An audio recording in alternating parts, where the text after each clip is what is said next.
vous salue dans le précieux nom de Jésus-Christ, notre Seigneur et notre Sauveur. Amen. C'est pour nous ce soir une grâce et un privilège, parce que notre Seigneur nous donne le souffle de vie, l'occasion de nous retrouver dans sa maison. Et vous savez qu'il est écrit dans la parole de Dieu, je suis dans la joie lorsqu'on me dit allons dans la maison de l'Éternel.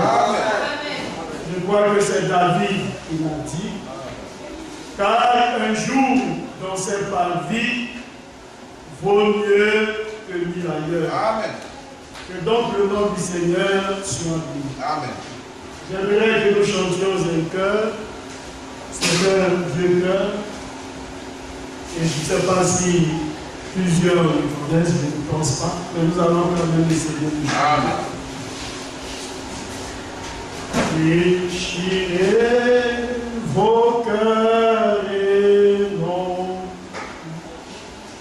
vos humiliants vêtements, déchargez, voyez vos cœurs. Revenez à l'Éternel, vous dont l'âme est partagée, sanctifiez-vous, dit le Seigneur. Venez, venez à moi, car je suis doux et humble de cœur. Alléluia. C'est vrai. Déchirez vos cœurs et non vos humiliants vêtements. Amen. Pécheurs, nettoyez vos cœurs et revenez à l'Éternel. Le Seigneur nous dit de venir à lui, car il est doux et humble de cœur. Alléluia. C'est vrai.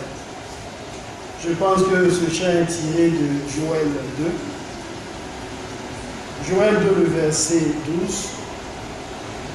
Il a dit maintenant, encore dit l'Éternel, revenez à moi de tout votre cœur, avec des jeûnes, avec des pleurs et des lamentations.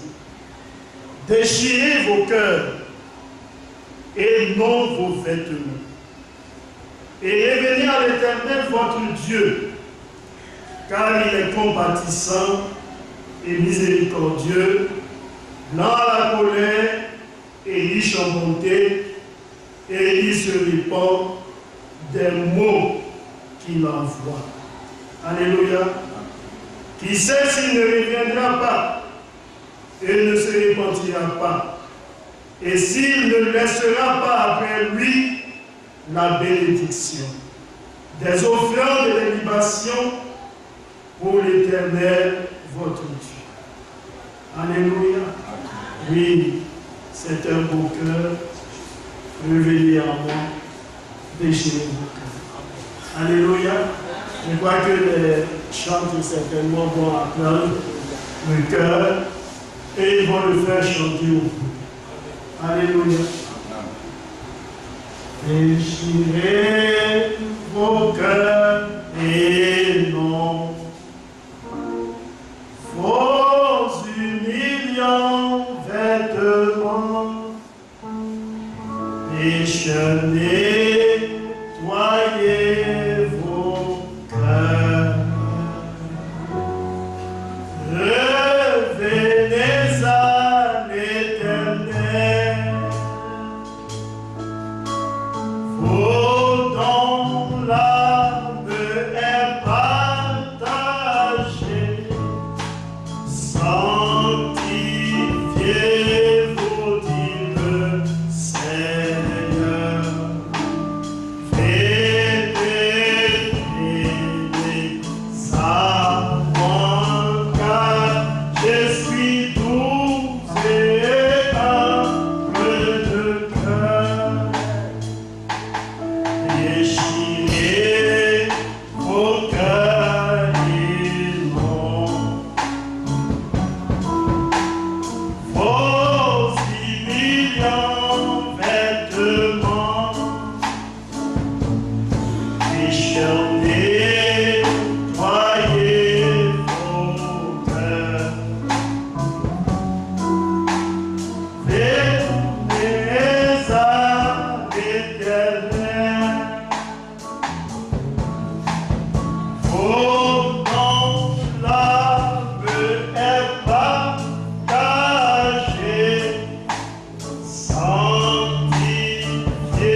Je suis doux et plein de cœur.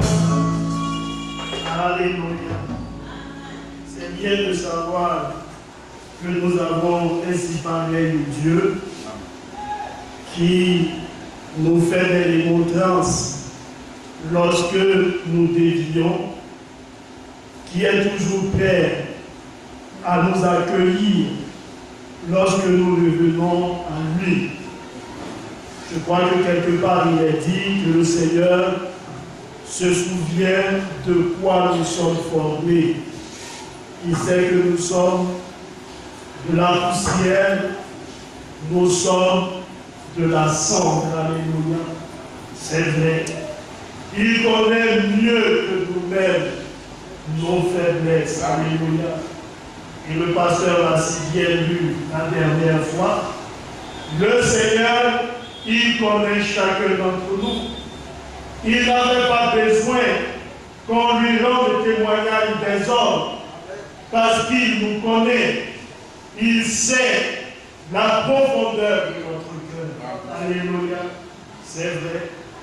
Et David a dit, oui, il est joint de ton esprit. Il dit encore, tu me sondes et tu me connais. Tu sais quand je m'assois, tu sais aussi quand je me mets. Le Seigneur sait toutes ces choses et rien ne lui est caché. Nous allons prendre nos Bibles et nous allons lire dans le livre de Jean, le chapitre 10. Nous allons essayer de voir un tout petit sujet par la grâce de Dieu. Jean, le chapitre 10,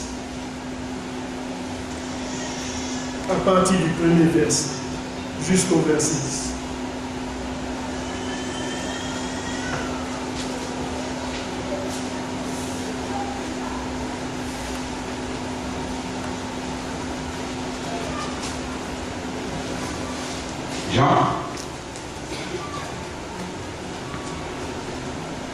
Jean chapitre 10,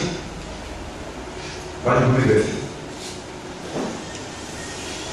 En vérité, je vous le dis, celui qui n'entre pas par la porte dans la bergerie, mais qui monte par ailleurs, est un voleur et un brigand.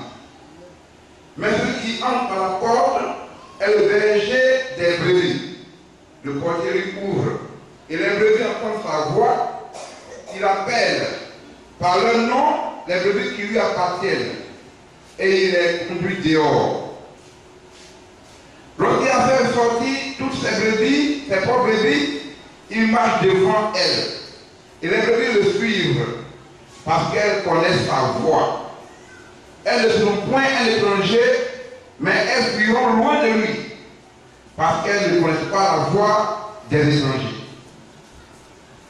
Jésus leur dit cette parole, mais il ne comprit pas de quoi il leur parlait. Jésus leur dit encore, en vérité, je vous le dis, je suis la porte des brebis. Amen.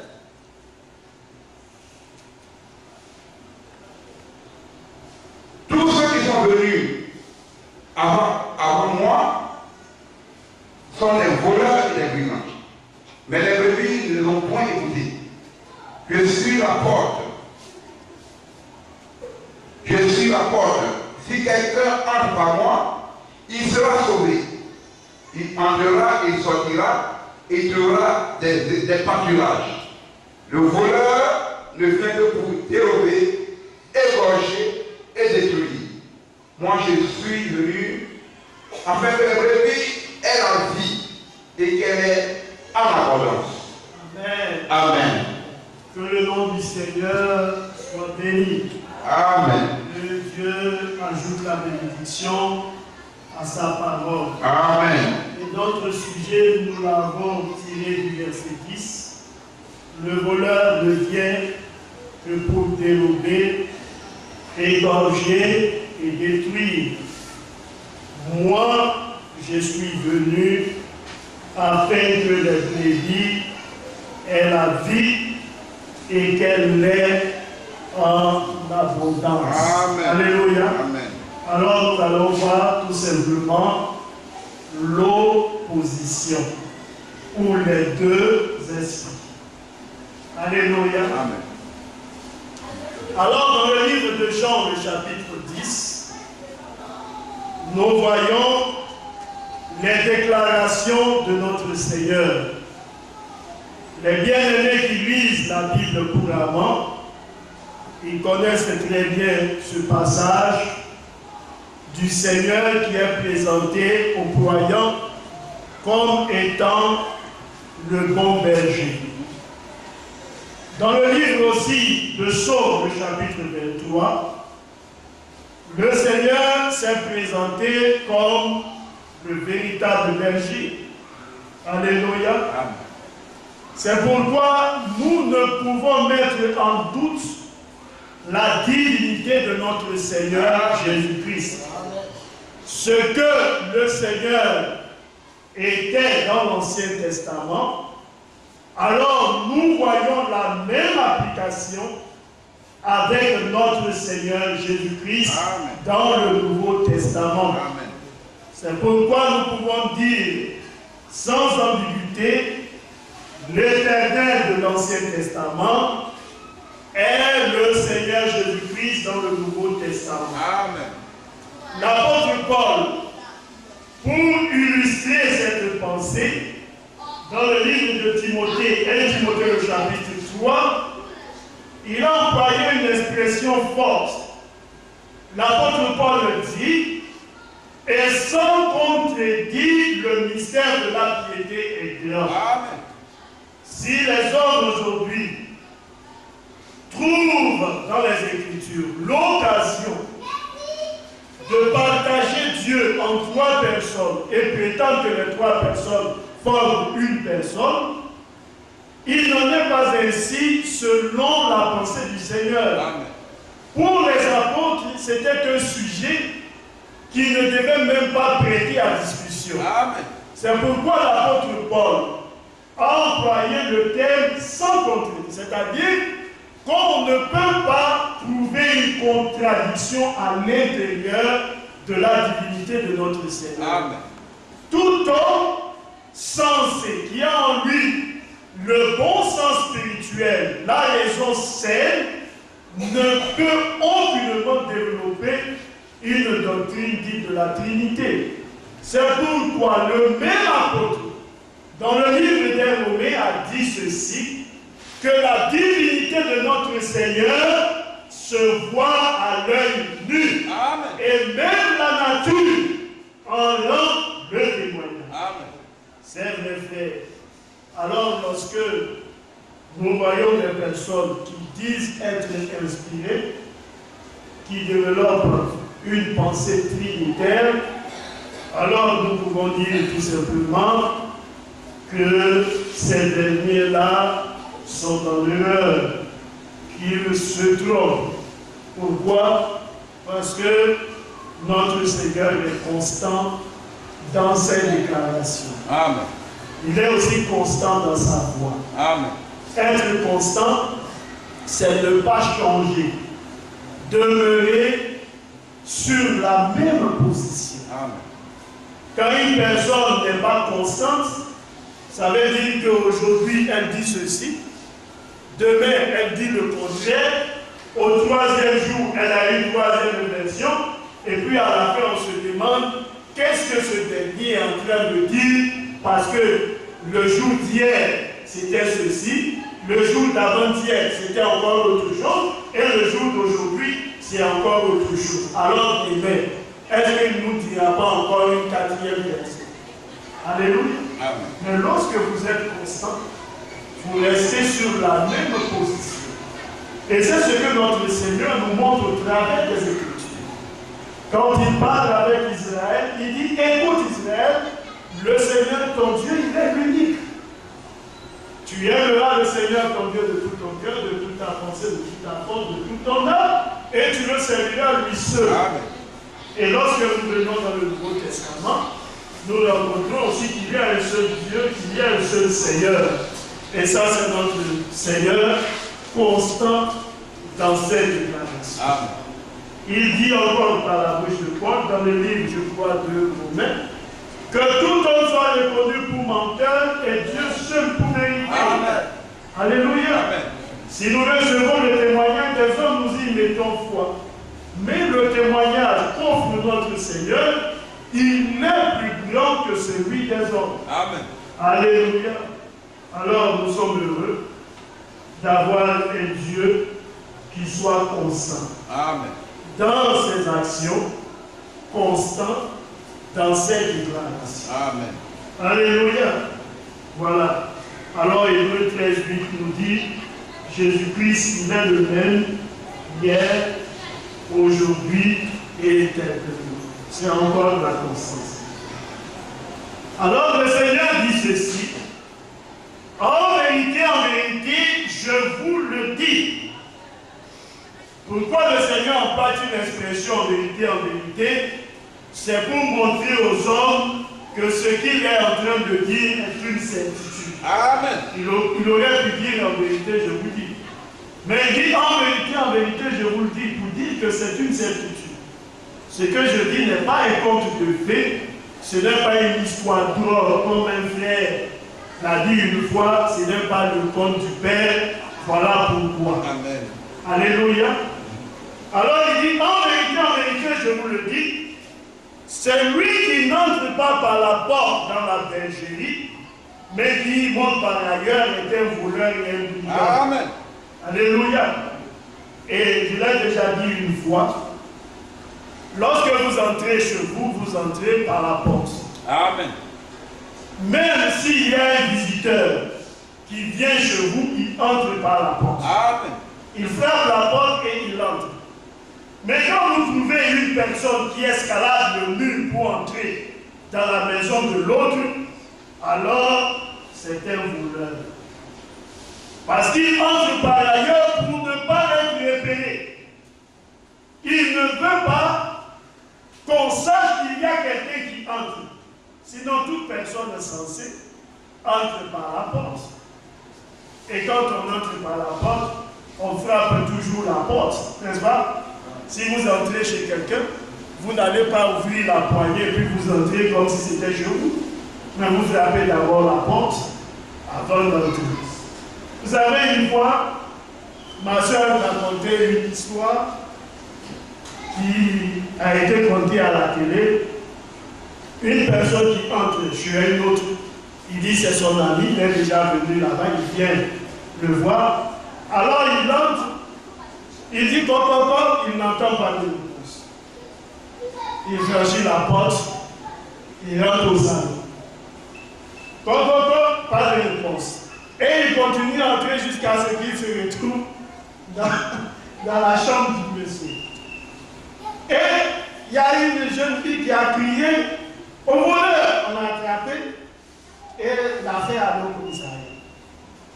Il dit non, mais c'est mon ami, je viens là-bas souvent. On dit, mais tu as dit pop depuis le salon. Personne ne t'a répondu. Mais dans ton pop, tu es arrivé jusque dans la chambre là-bas. Alors, monsieur, toi, tu es un voleur. Et la personne a été sanctionnée. Alors, on entre par la porte.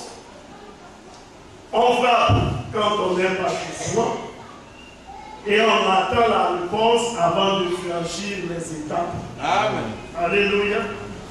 Alors le Seigneur nous dit, en vérité, je vous le dis, celui qui n'entre pas par la porte dans la bergerie, mais qui monte par ailleurs, est un voleur et un bourgeois. Il n'y a pas d'autre explication. S'il n'entre pas par la porte, c'est parce qu'il dissimule quelque chose. Il veut cacher ses intentions. Amen. C'est un voleur, c'est un brigand. Mais là, le Seigneur parle en rapport avec son royaume.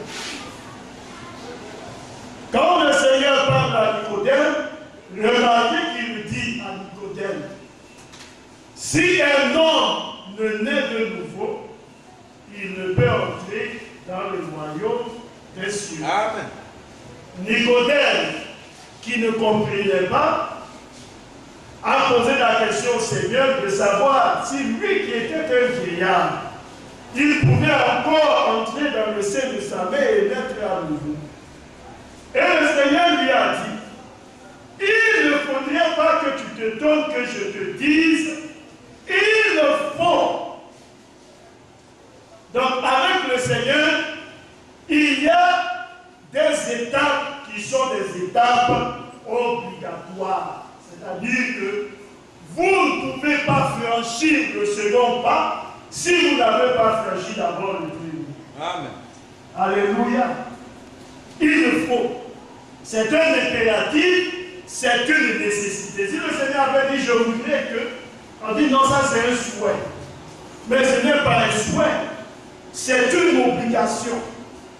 Si un homme est né de nouveau, il ne peut voir le royaume de Dieu. Or, avec la nouvelle naissance, nous avons une nouvelle vision, nous avons une nouvelle pensée, nous avons une nouvelle conception. Amen. Nous appréhendons les choses d'une autre manière. Alléluia. Amen. Pas avec l'ancienne nature, mais avec une nouvelle nature. Amen.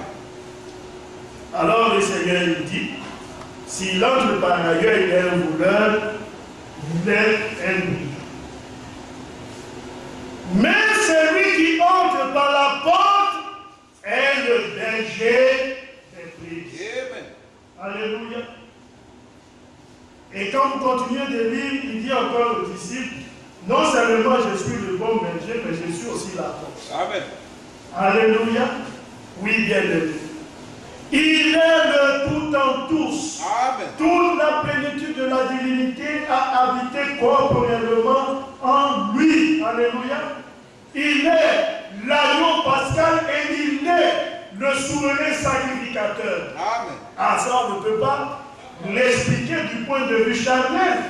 Comment Aaron, qui lui était souverain sacrificateur, qui devait offrir le sacrifice, voici qu'il y a un autre sacrificateur, en la personne de notre Seigneur Jésus, qui a reçu ce témoignage selon les Écritures. Tu es sacrificateur pour toujours selon l'ordre de Melchisédek. Ce sacrificateur était aussi l'agneau du sacrifice. Amen. Alléluia. Alors ça, de manière charnelle et naturelle, on ne peut pas l'expliquer. Comment celui qui offre le sacrifice fait lui-même le sacrifice? C'est quelque chose qui dépasse l'entendement de l'homme. Amen. Avant qu'Abraham ne soit, ne fut moi je suis. Les hommes n'arrivaient pas à comprendre. Il dit de Jean-Baptiste, il vient quelqu'un après, Jean-Baptiste me dit, il vient quelqu'un après moi et Jean-Baptiste dit, il m'a précédé. Comment celui qui vient après peut être avant? C'est-à-dire que si on suit un raisonnement qui est logique, on dira que ce que ce dernier est en train de dire est illogique. Pourquoi? Parce que celui qui vient après ne peut pas être avant. Amen. Mais dans la pensée spirituelle de Dieu, celui qui vient après, il était avant. Amen. C'est pourquoi Michée, au chapitre 5, nous dit que les origines de ce Fils remontent depuis les temps de l'éternité. Amen. C'était Dieu avec ses différents attributs. Dieu avec ses manifestations. C'est pourquoi, quand on lit Genèse le chapitre 1, il est dit au commencement, Dieu créa les cieux et la terre. Avec un Dieu, on emploie aussi le mot Elohim. Elohim qui veut dire Dieu. Mais Elohim qui veut dire Dieu dans ses différents attributs. Alors, dans ce Dieu, vous avez l'attribut du Sauveur, l'attribut d'un Rédempteur, l'attribut d'un guérisseur. Alléluia. L'attribut d'un berger. Alors c'est le Seigneur avec ces différentes manifestations. Mais les attributs se sont exprimés à des temps bien précis. C'est pourquoi, quand bien même, il est le Fils promis, selon les Écritures, depuis le livre des Psaumes, il a été aussi annoncé. C'est pourquoi nous croyons que notre Seigneur Jésus n'est pas né en tant que fils de Dieu dans le ciel. Il a fallu qu'il vienne dans un corps de chair pour qu'on puisse parler du Fils de Dieu. Amen. Dieu voilé dans la chair. Alléluia. Dieu tabernacle dans un corps. Alléluia. Amen. Alors le prophète en a parlé. Dans Dieu vous dévoilez. Dieu qui change de mort. Dieu qui change de casque. Il prend tel attribut et il révèle quelque chose de bien précis. Alléluia. Mais il reste toujours le même. C'est-à-dire que la base, elle reste toujours la même, mais vous avez ici des attributs ou des fonctions qui sont manifestées. Il dit donc, mais celui qui entre par la porte est le berger des brebis. C'est le berger des brebis. En d'autres termes, les brebis lui appartiennent. Amen. Les brebis, c'est son affaire, c'est sa chose à lui. Alléluia. Oui, bien aimé. Aucune brebis n'appartient à un homme. Les brebis appartiennent au Seigneur. Amen. C'est pourquoi même à Pierre, dans le livre de Jean, le Seigneur pose la question à Pierre. Pierre, m'aimes-tu plus que de même ceci? Pierre dit oui. Le Seigneur dit, Père, mes brebis. Alléluia. Mais aujourd'hui, lorsqu'un homme il est là jusqu'à il dit non, ça c'est ma brebis. Et dans la fin de brebis, vous pensez que le monsieur est en train de parler dans un sens figuré. Mais dans l'application, vous vous rendez compte que le dernier même il est en train de faire comme si la brebis était à lui. Et la brebis n'est pas à lui. La brebis appartient au Seigneur. Amen. C'est pourquoi dans le livre de Jérémie, le Seigneur a dit, je donnerai à mon peuple des bergers selon mon cœur. Amen. Alléluia. Parce que ce sont ces brebis à lui. Les brebis ne sont pas aux hommes de Dieu, mais ils sont au Seigneur. C'est pourquoi dans Pierre il dit, nous sommes retournés vers le gardien, le berger de nos âmes. C'est lui le berger, le véritable berger. Maintenant, le Seigneur établit aussi des bergers. Alléluia. Mais remarquez que le berger qu'il établit pour conduire le peuple, lui-même fait partie de sa brebis, ou de ses brebis. Alors tout le peuple appartient au Seigneur. N'est-ce pas? Alléluia. Alors il dit, le portier lui ouvre et les brebis entendent sa voix. Les brebis entendent la voix du Seigneur. C'est pourquoi nous croyons la prédestination. Pourquoi un homme peut-il accepter la parole révélée de Dieu et un autre peut-il contester la même parole? Pourquoi dans l'explication qu'il a apportée, Dieu ouvre l'entendement des mains et il comprend, tandis que la même explication qui est apportée, l'autre n'arrive pas à comprendre. Comment cela est-il possible? Ça, c'est aussi le fait de la prédestination. Amen. Dieu, dans sa préscience, il sait toutes choses. Celui qui lui appartient comme celui qui ne lui appartient pas. Amen. Remarquez qu'il est écrit que même le pécheur, il a été créé pour le jour du malheur. Est-ce que Dieu ne le sait pas? Il le sait. Quand le Seigneur a appelé les 12 apôtres, c'est lui qui a dit, n'est pas moi qui vous ai choisi pour les 12, mais je vous dis, l'un d'entre vous est un démon. Amen. Il le savait. Ces choses-là n'étaient pas cachées pour lui. Quand il regardait Judas Iscariote, il savait que c'était lui qui allait le livrer.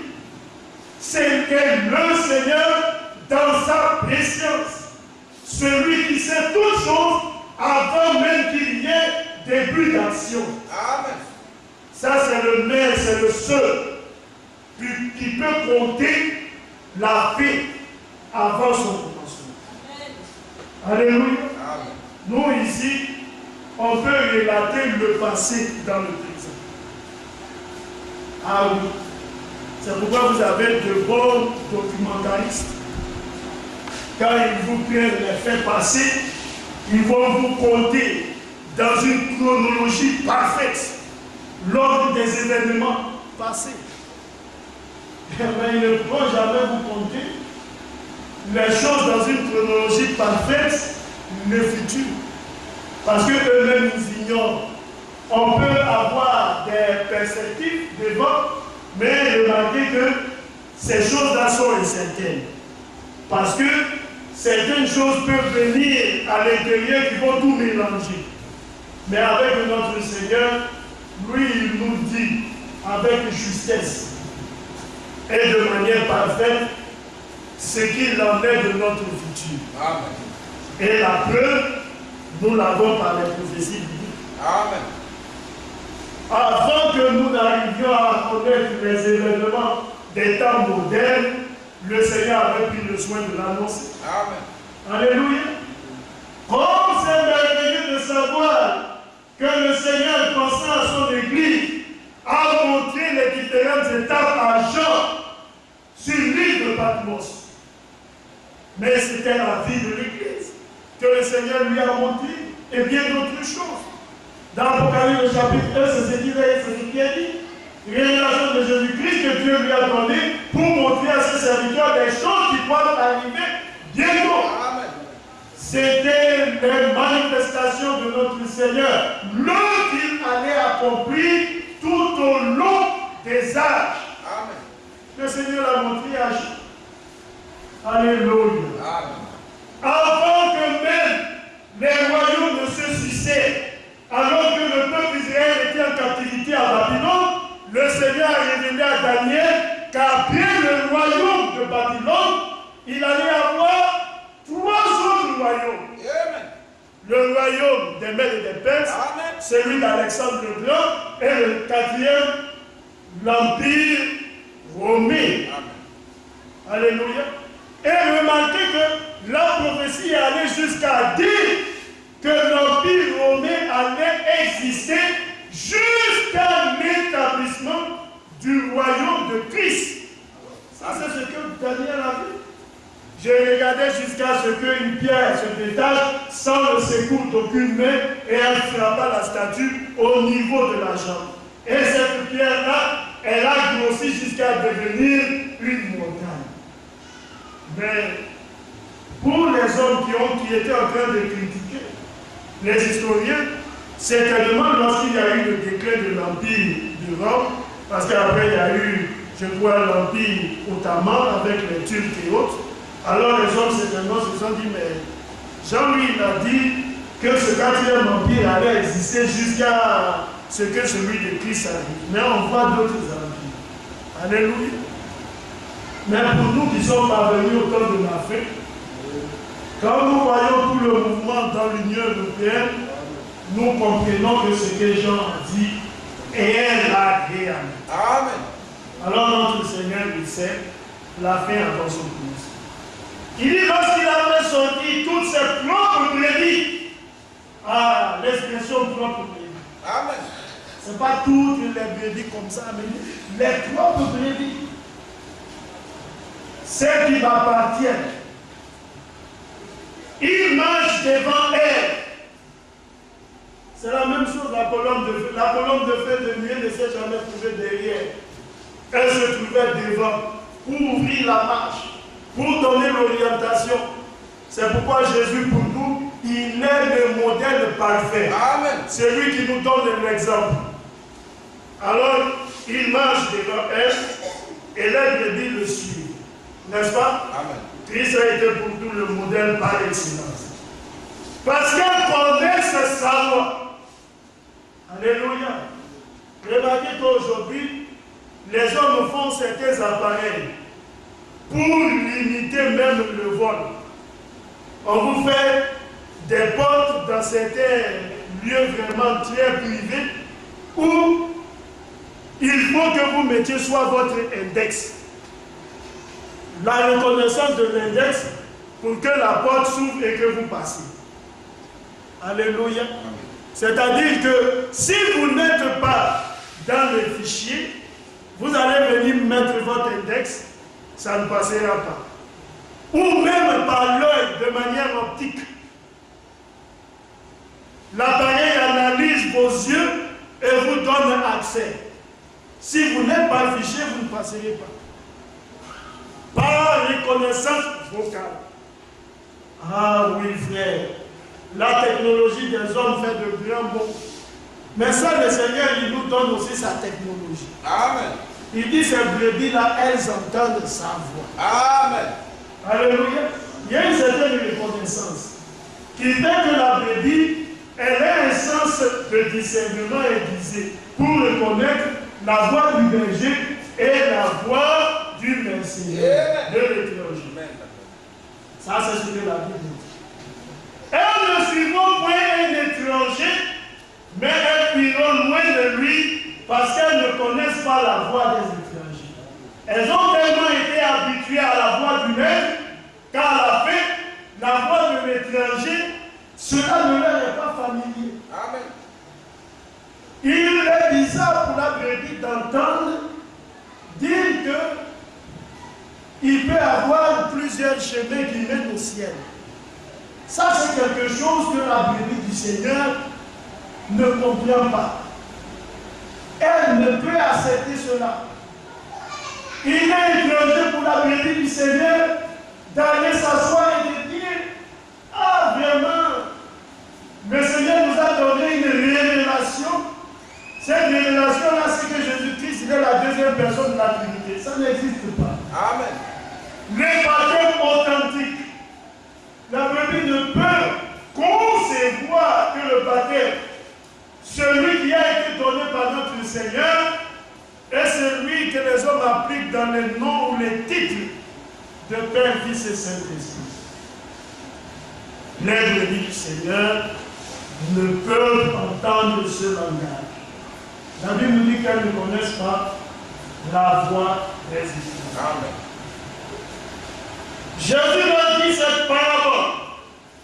Et vous savez que la parabole n'est rien d'autre que ce qu'on dit pour illustrer des images, des symboles. On prend donc des images pour illustrer un fait. C'est cela la parabole. On veut dire quelque chose, mais pour que la personne qui est en face de nous puisse comprendre, alors on prend des images pour le lui expliquer. Si vous avez un enfant, nos enfants primaires, CP1, CP2, vous savez que si vous allez lui dire 2 plus 2, ça fait combien? L'enfant, il est un peu perdu. Pour mieux lui expliquer et vous mettre dans sa peau, vous allez faire quelque chose qui lui est familier. C'est qu'il a l'habitude de côtoyer au quotidien. Vous lui dites, si je te donne 2 bonbons, et puis après je te donne encore 2 autres bonbons, alors combien de bonbons tu as? Lui-même fait tout de suite l'addition, et puis il te dit, j'ai 4 bonbons. Pourquoi?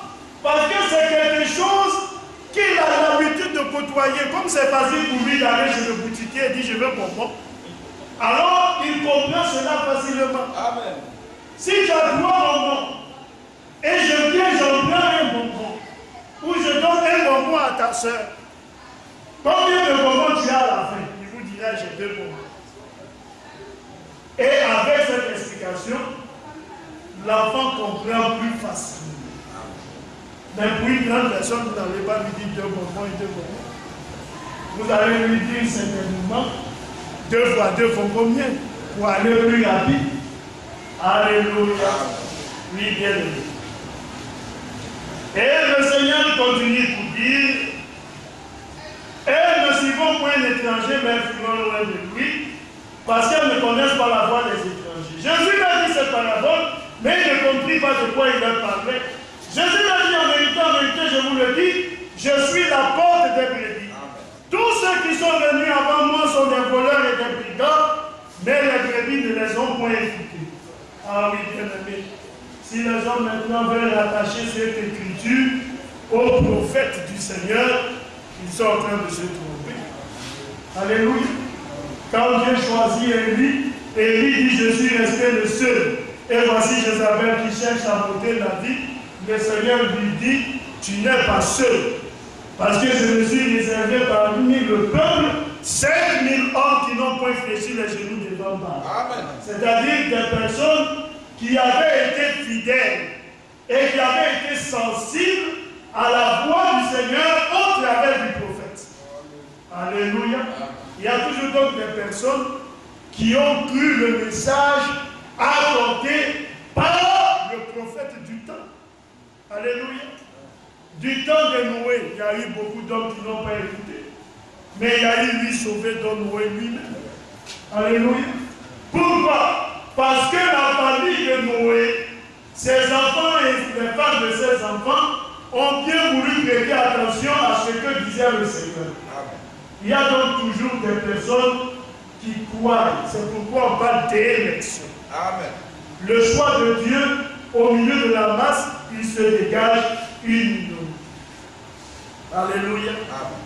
Il dit donc encore, je suis la porte. Si quelqu'un entre par moi, il sera sauvé. Il entrera et sortira et trouvera des pâturages.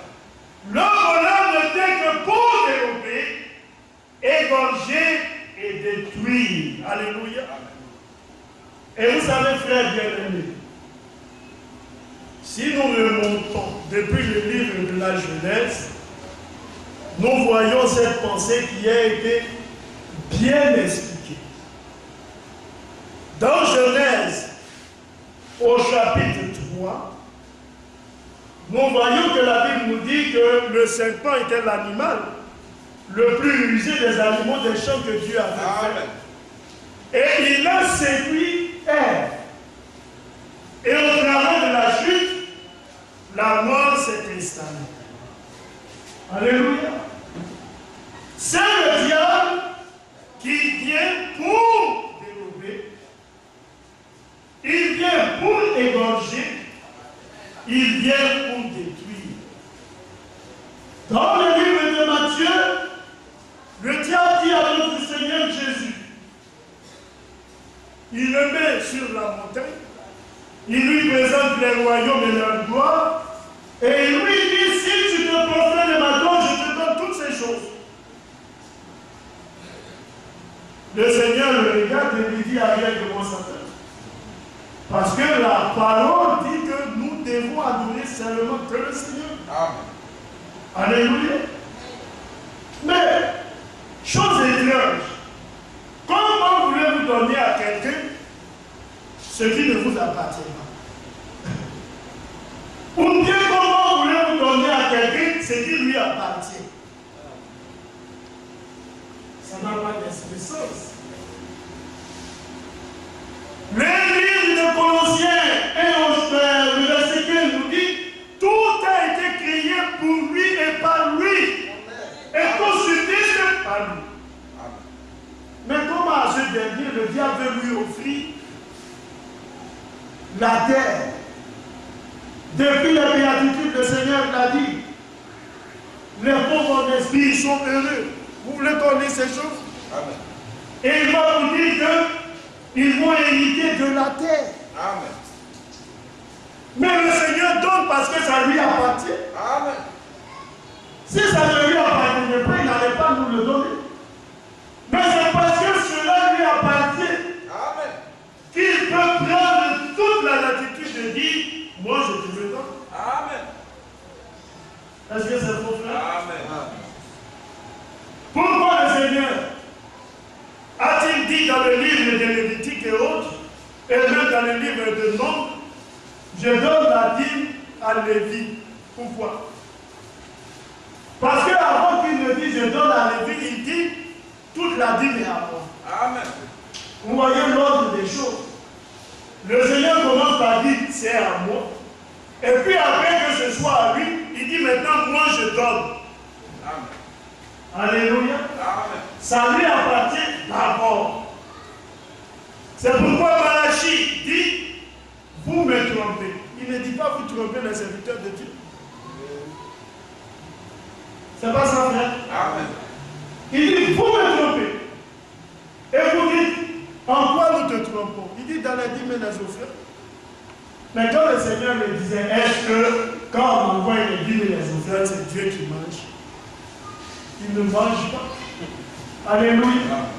Ces gens-là servent à faire l'œuvre de Dieu et à entretenir ceux qui travaillent dans la maison du Seigneur. Celui qui travaille à l'autel est puni par l'autel. C'est ce que la Bible enseigne. Alléluia. Oui, bien-aimé. Notre Seigneur, il reste toujours le même et il ne change. Amen. Alléluia. Le temps avance. Alléluia. Or, nous aurons voulu continuer. Le diable vient que pour dérober. Et vous savez que le diable nous a volé cette terre. Il a établi lui-même son propre gouvernement. Mais quand le Seigneur il a vu ça, il a dit, bon, très bien. Il faut que moi je paye le prix pour acheter. C'est en cela qu'il est pour nous le parent rédempteur. Celui qui a droit de l'achat, il faut qu'il soit le plus proche parent. Lorsque ce dernier est entré dans la pauvreté, qu'il a vendu son bien, pour qu'il y ait quelqu'un qui vienne faire valoir le droit de l'achat, le Seigneur dit, il ne faut pas qu'il soit éloigné. Ce doit être le plus proche parent. Donc de deux personnes, on prend celui qui est le plus proche. Et c'est lui qui peut faire valoir le droit de l'achat. C'est pourquoi nous avons un homme, comme je crois que c'est le mari de Ruth, alléluia. Boaz. C'est lui qui a fait valoir le droit de l'achat avec son autre frère. Quand lui est venu, il dit non, selon la loi, il y a un qui est plus proche de la famille d'Abimelech que moi. C'est lui qui doit pouvoir faire le droit. Si lui résiste, alors après lui vient moi. Et lorsque ce dernier a entendu dire qu'il devait faire le rachat, avoir non seulement tout ce qu'a eu Abimelech, c'était cela ou bien Abimelech. Et après lui, recevoir par la même occasion Ruth, il a dit, moi je ne veux pas. Et alors Boaz, non seulement a racheté tous les biens d'Abimelech, et aussi il a eu Ruth comme épouse. Amen. Alléluia. C'était le type de notre Seigneur Jésus-Christ. Amen. Notre parent, il est dans le cœur. Amen. Alléluia. Alors le diable vient pour détruire. Il vient pour voler. Il prend ce qui n'est pas à lui. Et vous voyez, dans la destruction, si nous lisons le livre de Joël, nous pouvons mieux expliquer, alléluia, ce qu'a dévoré le Gaza, le Nazir, le Gilek et la sauterelle. Le Seigneur a dit, je vous le restitue. Amen. Alléluia. Il y a eu d'abord destruction, et après destruction, il y a eu restauration. Amen. C'est pourquoi aujourd'hui nous pouvons parler du temps de la pleine restauration. Amen. La restitution, comme le prophète a prêché, la restitution de l'âme de l'épouse. Restituer, c'est ramener dans son état premier, c'est-à-dire prendre la chose et la donner à son propriétaire originel. Il y a eu une restitution. Alléluia. Amen. Oh, que le nom du Seigneur soit. Amen.